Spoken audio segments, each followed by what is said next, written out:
जय हिंद प्यारे साथियों। तो आज की इस वीडियो में आपके लिए बहुत ही खुशखबरी की बात है, क्योंकि यूपी पुलिस कांस्टेबल भर्ती 2023 जिसका इंतजार लाखों विद्यार्थी कर रहे थे, आज वो भर्ती आ ही गई। क्योंकि यूपी पुलिस कांस्टेबल 2023 का नोटिफिकेशन आउट हो चुका है। तो इस वीडियो में आप जानेंगे इसमें एज में छूट है या नहीं। बहुत सारे बच्चों के मन में डाउट होगा कि इस बार पेपर जो है इसका ऑनलाइन होगा या ऑफलाइन, योग्यता क्या होनी चाहिए, हाइट, चेस्ट, रनिंग, संपूर्ण जानकारी इस वीडियो में आपको हम देने वाले हैं। तो आइए वीडियो को स्टार्ट करते हैं।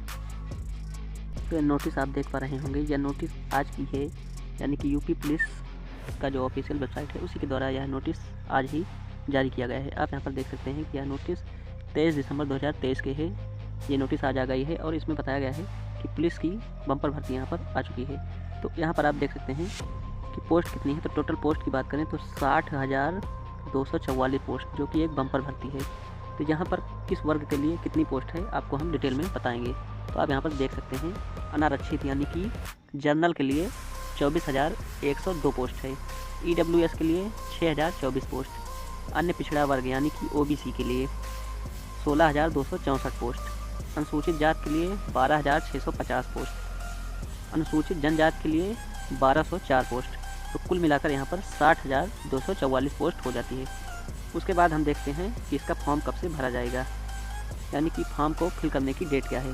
तो यहाँ पर आपका फॉर्म जो भरना स्टार्ट है वो है 27 दिसंबर 2023 से इसका फॉर्म भरा जाएगा। और लास्ट डेट ऑनलाइन की क्या है, 16 जनवरी 2024 इसकी लास्ट डेट है। आवेदन शुल्क जमा करने की अंतिम तिथि जो है वो 18 जनवरी 2024 को है।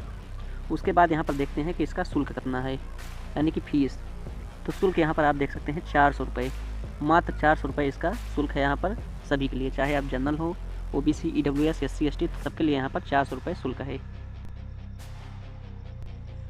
उसके बाद यहाँ पर बात करते हैं आयु की, यानी कि एज को लेकर। तो सबसे पहले हम बात करेंगे पुरुष कैंडिडेट की।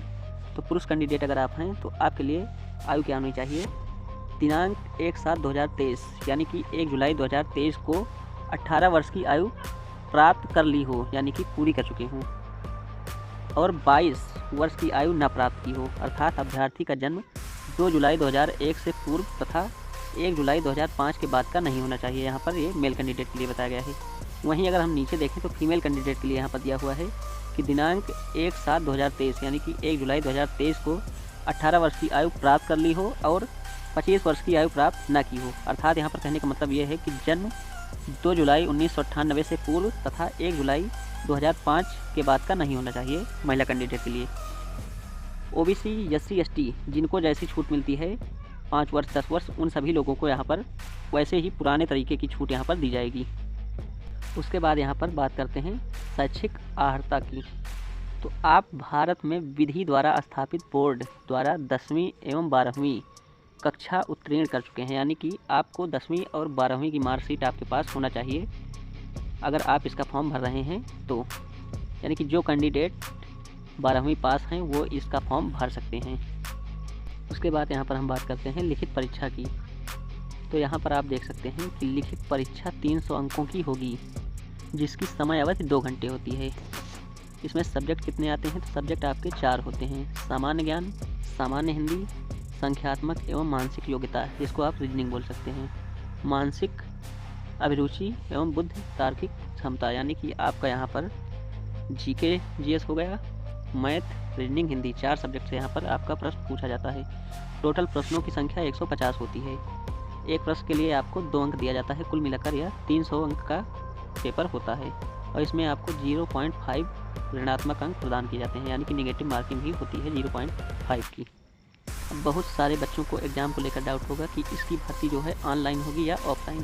तो इसमें साफ साफ बताया गया है कि परीक्षा OMR आधारित प्रणाली पर होगी, पुराने तरीके से जैसे पहले इसकी परीक्षा होती थी OMR सीट पर, ठीक उसी तरह इस बार भी इसकी परीक्षा OMR सीट पर ही होगी। उसके बाद यहाँ पर देखते हैं शारीरिक परीक्षण, यानी कि फिजिकल। तो पुरुष अभ्यर्थियों के लिए सबसे पहले यहाँ पर बताया गया है ऊंचाई को लेकर, यानी कि हाइट। अगर आप सामान्य यानी कि जनरल, अन्य पिछड़ा वर्ग, OBC या फिर SC जाति से आते हैं तो आपकी हाइट जो है 168 सेंटीमीटर होनी चाहिए। वहीं अगर आप ST कैंडिडेट हैं तो आपकी हाइट 160 सेंटीमीटर भी चल जाएगी। उसके बाद यहाँ पर बात करते हैं चेस्ट यानी कि सीना को लेकर। तो सामान्य अन्य पिछड़ा वर्ग अनुसूचित जाति यानी कि जनरल, OBC और SC अगर आप हैं तो आपका चेस्ट जो है 79 सेंटीमीटर बिना फुलाव के और कम से कम 84 सेंटीमीटर फुलाव पर लिया जाएगा। और अगर आप एसटी कैंडिडेट हैं तो आपका चेस्ट जो है 77 सेंटीमीटर बिना फुलाव के और फुलाने पर आपका 82 सेंटीमीटर होना चाहिए। न्यूनतम 5 सेंटीमीटर सबको फुलाना होता है। उसके बाद यहाँ पर बात करते हैं महिलाओं के लिए, तो इनकी हाइट क्या होनी चाहिए।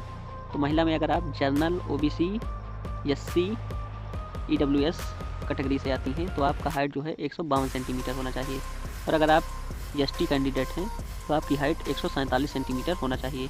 और यहाँ पर महिलाओं का चेस्ट नहीं नापा जाता, इनके लिए यहाँ पर वज़न बताया गया है, यानी कि महिला अभ्यर्थियों के लिए न्यूनतम वज़न जो है वो 40 केजी का होना चाहिए। चाहे आप general, OBC, EWS, SC, ST किसी भी कैंडिडेट हैं तो आपका यहाँ पर वज़न 40 केजी का होना चाहिए।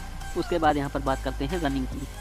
तो अगर आप मेल हैं तो मेल कैंडिडेट के लिए यहाँ पर बताया गया है कि 4.8 किलोमीटर यानी कि 4800 मीटर रनिंग आपको 25 मिनट में यहाँ पर करना होगा। और अगर आप महिला कैंडिडेट हैं तो 2.4 किलोमीटर यानी कि 2400 मीटर रनिंग आपको 14 मिनट में पूरी करनी होगी। तो अगर आप चैनल पर नए हैं तो चैनल को सब्सक्राइब कीजिए और वीडियो को लाइक कीजिए और बेल आइकन दबाना ना भूलिए, जिससे कि हमारा यूपी पुलिस का सिलेबस जो है उस पर एक नई वीडियो आने वाली है। आपको इसका लिंक डिस्क्रिप्शन बॉक्स में दे दिया जाएगा और आप यह वीडियो आसानी से देख सकेंगे। धन्यवाद।